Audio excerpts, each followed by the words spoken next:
Hello everyone, welcome back to my new blog. কেমন আছো তোমরা সবাই?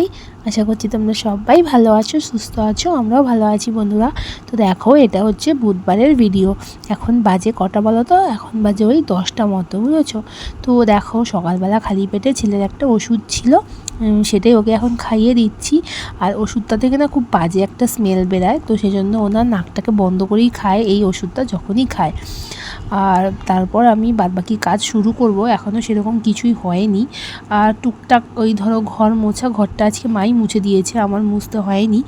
আর আমি গেছিলাম একটু দোকানে, ছেলেকে ওষুধ খাইয়ে, ওর ম্যাম এসেছিলো, পড়িয়ে চলে গেছে। আর এদিকে আমি দোকানে যাওয়ার পথে না রাস্তায় একটা আম গাছ পড়ে, মানে খুব ছোটোই আম গাছটা, বেশি বড় না, কিন্তু বিশ্বাস করবে না এত আম হয়, পুরো আমে ভর্তি। তো যাওয়ার সময় দেখি এই দুখানা আম না ওখানে পড়েছিল, তো ভাবলাম যে বাড়িতে নিয়ে যাই। তো আমগুলোকে দেখে না ছোটোবেলার কথা মনে পড়ে গেল। ছোটোবেলায় না আমাদের বাড়িতেও আম গাছ ছিল দুখানা। তো সেখান থেকে না যখনই ঝড় হতো বা এমনিও আম পেড়ে পেড়ে দুপুরবেলা একটু নুন লঙ্কা মাখিয়ে খেতাম। তো আম গাছ দেখলেই এখন সেই দিনগুলো মনে পড়ে যায়। এখন তো আম গাছ আমাদের বাড়িতে নেই, কিন্তু আশেপাশে বেশ কয়েকটা বাড়িতে আছে। তো যখনই ঝড় হয় তখনই রাস্তা দিয়ে যাওয়ার সময় না দেখি আম পড়ে থাকে। তো ভাবলাম যে আজকে নিয়ে যাই। ছোটোবেলায় না এগুলোকেই ব্লেড দিয়ে কেটে কেটে খেতাম সব বন্ধুরা মিলে। তো এখন ভাবলাম যে ব্লেড তো এখন খুব একটা থাকে না ঘরে, তো এইটা যেটা ছিল আলু ছিলনিটা, তো সেটা দিয়েই আমি এটাকে কাটছি। দেখো, প্রথমে ছেলে চেষ্টা করছিল, তোকে বলছিলাম না দি ধরিস না, কেটে যাবে হাত, আগে দেখ আমি কিভাবে কাটি। ও তাও শোনে না, ও নিজেই কাটছিল দেখো। তারপর যখন পারলো না তখন আবার আমাকে দিয়ে দিয়েছে।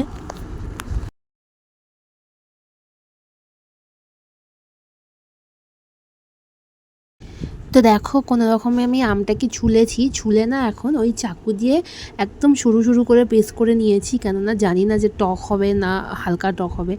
তো সেজন্য না একদম সরু সরু করে কেটেছি। যদি দেখি টক তাহলে আর খাবো না, এটাকে কালকে মাকে বলবো ডাল করে নিতে। আর ঘরে আম ছিল এমনি বাজার থেকে কেনা, কিন্তু কী বলো তো, গাছের আম মানে নিজে হাতে তার মধ্যে পাড়া আম বা যাই হোক, তো সেই আমের একটা স্বাদই আলাদা, বুঝেছো তো।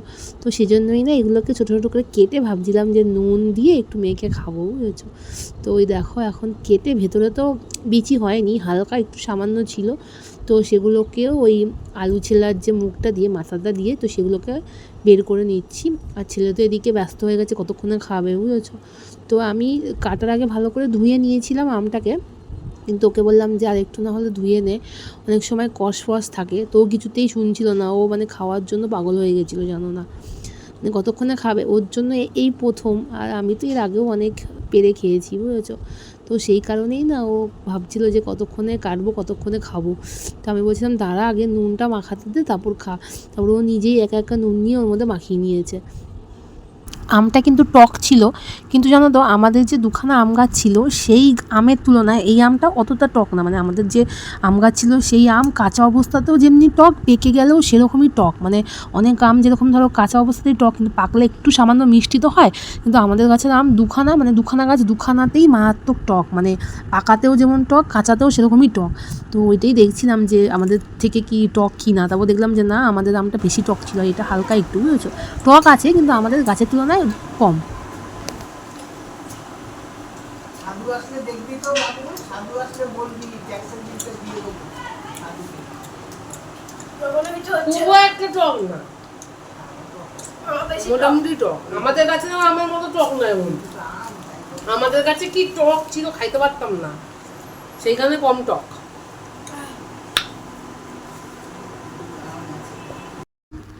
আর এদিকে দেখো, এখন মাকে দিয়ে না একটা আলু সিদ্ধ মাখাচ্ছিলাম। আজকে আমার খাওয়ার মতো সেরকম কোনো তরকারি বানায়নি মা, আর আমারও শরীরটা ভালো লাগছিল না, তো সেজন্য আমিও আর রান্নাবান্না করিনি। আলাদা করে যখন ভাত করছিলাম না তখনই মানে একটা বড় সাইজের আলু সিদ্ধ দিয়ে দিয়েছিলাম, তো সেটাই এখন মা মেখে দিচ্ছে। আমার হাতে না বিড়াল কামড়েছে, তো সেটার ব্যথা, তারপর হচ্ছে ইঞ্জেকশন দিয়েছে, সেটার ব্যথা, খুবই ব্যথা। তো সেজন্য মাকে বললাম যে তুমি একটু মেখে দাও, তাহলে আমি খেয়ে নেবো ভাতটা। তো সেজন্যই না মা দেখো মেখে দিচ্ছে, একটু বেশি করে লঙ্কা দিতে বলেছিলাম একটু ঝাল ঝাল করে মাখার জন্য। তো এখন এইটা দিয়েই আর আমার কিছু লাগবে না, বুড়ো ভাত এটা দিয়ে খেয়ে নেবো। আর এদিকে দেখো বডি ওয়াশ শেষ হয়ে গেছিলো, তো বাইরে আর যাইনি, বাইরে গেলে একটু টাইম লাগতো। আমাদের পাশে একটা দোকান আছে, সেখান থেকে ছোটোটা নিয়ে এসেছি। এই ছোটোটাই ওই 10-12 দিনের মতো আমাদের চলে যাবে। তো আমি আর ছেলে দুজনেই এটাই ইউজ করি। আর এদিকে দেখো অ্যালোভেরা জেলটাও প্রায় শেষ হয়ে এসেছে, একটুকুনি আছে। তো এই অ্যালোভেরা জেলটা আমার খুবই পছন্দের, প্রায় 2-3 বছর ধরে আমি ইউজ করছি এই হিমালয়ের অ্যালোভেরা জেলটা। খুবই অ্যাফোর্ডেবল আর খুব ভালো, বুঝেছো তো, মানে স্কিনে খুব ভালো আমার শ্যুট করে গেছে। তো এটাও শেষ হয়ে গেছে, এটাও অর্ডার দিতে হবে। এটা তো আর আশেপাশে পাওয়া যাবে না, এটা আমি অনলাইন থেকেই অর্ডার দিয়ে নেব। আর এদিকে দেখো আলু সিদ্ধ দিয়ে ভাত নিয়ে বসে পড়েছি। আর এদিকে আছে ওই ছেলের জন্য যে ডিম সিদ্ধ দিয়েছিলাম, সেটার কুসুমটা ছেলে খায় না, ছেলেকে দিই না, কেননা ওর অ্যালার্জি। তো সেজন্য ওই কুসুমটা আমি নিয়েছি, আমারও অ্যালার্জি কিন্তু আমি ওষুধ খেয়েছি, সেই জন্যই খাচ্ছি, কারণ আর কিছুই নেই। আর ডাল না আমার ঠিক একটা পছন্দ না, মানে ডাল আমার ভালোই লাগে না। টক ডাল হলে তাও একটু খাই, নাহলে খাই না। তো দেখো খাওয়া দাওয়া করে এখন এই দুপুর বাজে তোমার 3-3:30 হবে। ছেলের স্কুলের না প্রজেক্ট ছিল একটা রঙ্গোলি বানানোর জন্য স্ক্র্যাপ বুকের মধ্যে। তো এখন সেটাই আমি নিয়ে বসেছি, আজ বানাবো কাল বানাবো করে বানানো হচ্ছিলই না, কালকে দেখবে। তো সেজন্য ভাবলাম যে না, আজকে টাইম করে একটু বসবো, এটা বানাতেই হবে, এটাতে নাম্বার আছে, বুঝেছো। তো সেই জন্য না ঘরে সেরকম রং ছিল না, যা ছিল ছেলে সব নষ্ট করে দিয়েছিল। তো বাদবাকি যে কটা ছিল ওই কটা দিয়েই কোনো রকমের ছোট্টর মধ্যে একটা বানিয়ে দিয়েছি। তো তোমরা জানিও কীরকম হয়েছে, দেখো এরকম এসছে, মানে এখনও রং করা কমপ্লিট হয়নি, কিছুটা বাকি আছে। তো মেন সাইজটা এরকমই হবে, বেশি মানে বড় করিনি, কেননা রংটা তাহলে একটু বেশি লাগতো। তো আমার কাছে আর রং ছিল না, আর এখন তো সব দোকান বন্ধ, তো সেই জন্য ঘরে যা রং ছিল সেগুলো দিয়েই করেছিলাম, বুঝেছো।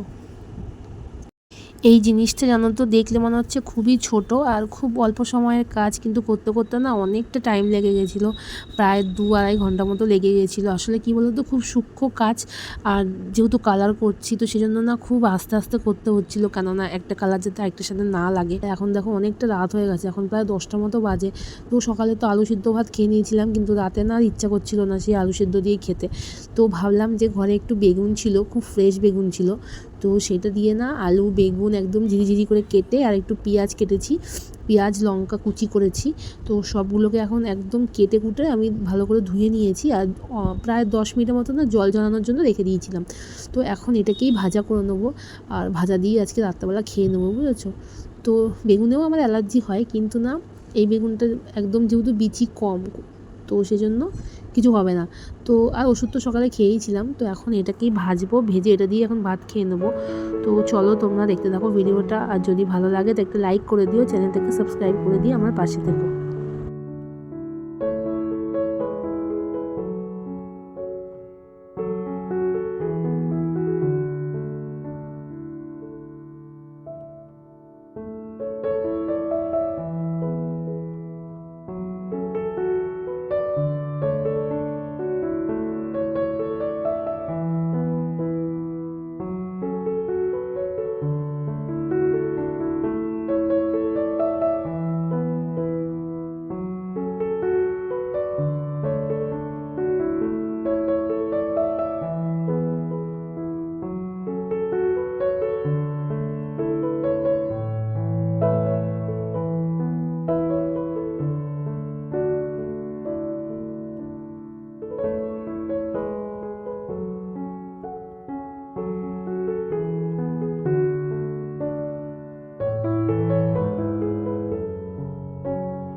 বাবু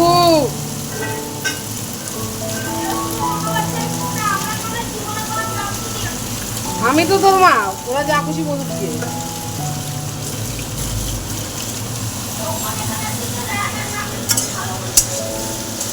উনি কি তোর মা না আমি মা?